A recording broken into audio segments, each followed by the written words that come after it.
Hey guys, how you doing? I'm Yalik, and apparently this is my thing now.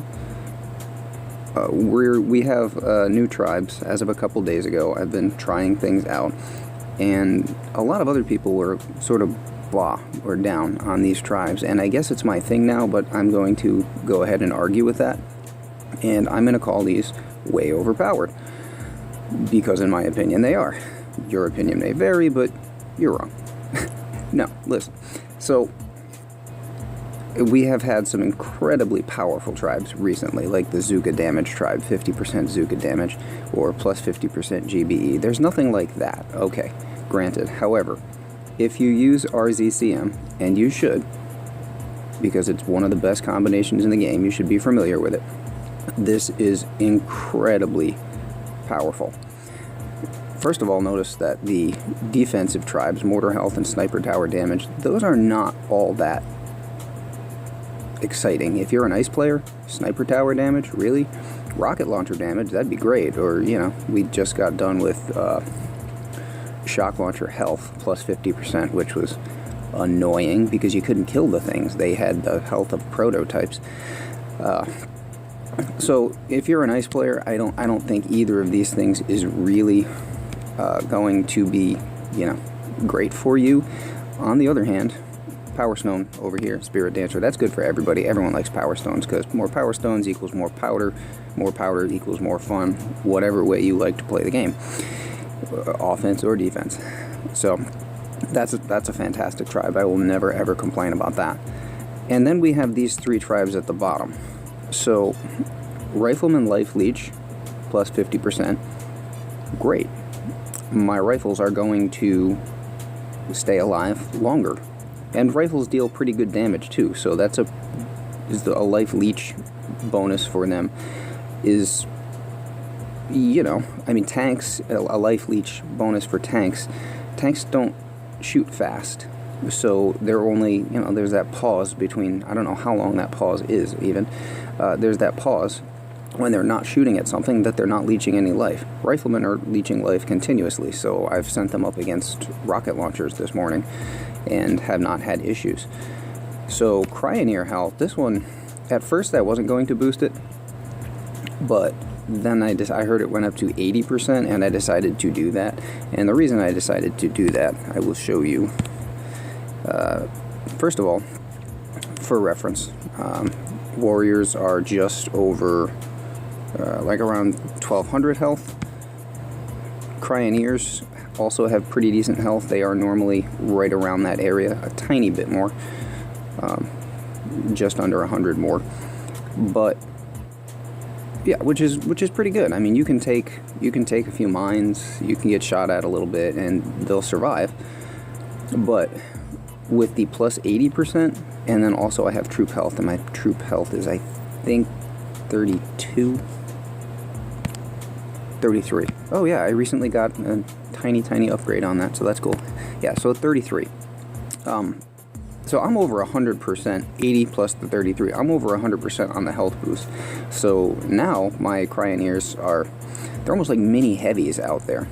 That's close to 3,000 health, and your heavies are 5,000. Not quite as much, but still a little bit tankier than they were before. Okay. So I've got riflemen that are going to stay alive longer, and I've got Cryoneers that are going to stay alive longer. Those are both good things. And then this, barrage reduction, 50%. Yes, please. And this is the one that I think is really overpowered, because barrage does a lot of damage, 14,500, but barrage is normally expensive. You don't want to use more than 2 or 3 of them in an attack, except, you know, when it's not expensive, like now, and you can use 4 or 5 of them, and they do a lot of damage. So replacing your artillery, which does under 7,000 damage, with barrages, yeah, all day I will take that. I've been using, well, I was playing around with my warriors earlier just because I think I tried to beat this guy a couple of ways just to prove a point, but then I switched over to my RZCM to finish off my map clear. And just, I'll show you the last one because it was a pretty decent hit. But just powering through people because, I mean, all of these abilities are spectacular.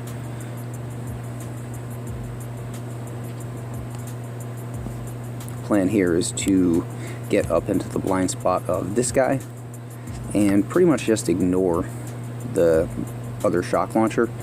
Gonna try to handle that and the Doom Cannon pretty much together with shocks and critters and things like that.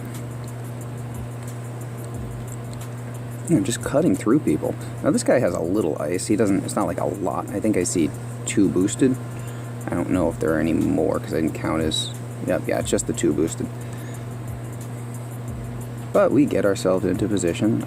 If you don't know about walking RZCM, I think I did a video on that at some point. That would be in the same playlist as this one if you're interested in that. It's a little funky walking RZCM under smoke, I'm not gonna lie, because you've got so many different troop types there, all moving at different speeds. And now we can come back to. So yeah, just powered through that whole, what's that, third of his base, half of his base, close to maybe. Didn't even really have to do anything, just trying to keep shock launchers shocked so my troops can keep working. And now we're going to cut through his shield like butter. That's moving fairly quickly. That shield health is dropping pretty quickly, and that's in 1 speed. That's not, you know, sped up at all. Very powerful combination, and if the rifles stay alive longer, if the cryos stay alive longer, that's keeping your Zookas alive longer, which is really the point of all this. Rifles do good damage and have moderate health, but your Zookas have no health and do incredible damage. So you're trying to keep your Zookas alive at the back of that formation. You're going to find that much easier to do, and you'll be able to remove more stuff in the process, the stuff that is shooting at you thanks to this Lifewell tribe. You can kill more of it before you even land troops, so you have options that you would not normally have. So again, going against the grain here, but I think these tribes are spectacular. I've been doing a lot of things with warriors recently because it's fun, but it's nice to come back to. It's an easy strategy too. It doesn't require, that took a little bit of skill, the hit that I just showed you, a little bit of skill with the smoking, but most of the time it doesn't even require that. Really just need to keep, the biggest trick with RZCM normally is keeping sort of a wide angle focus on what's going on. You don't just necessarily watch your troops, like keep your eyes in the middle of your troop configuration. You just need to be scouting around to see what's shooting at you next, and then you make decisions as to how to deal with it. Okay, I'm coming up to a machine gun, shock's expensive by now, maybe I'll throw a med kit. And with riflemen leeching life too, that's going to be even more effective. So that's all there is to this strategy. It's great, get out there, go try it, you'll crush people. So anyway, just wanted to say that. If you disagree, feel free to tell me why, leave a comment, or just say hi.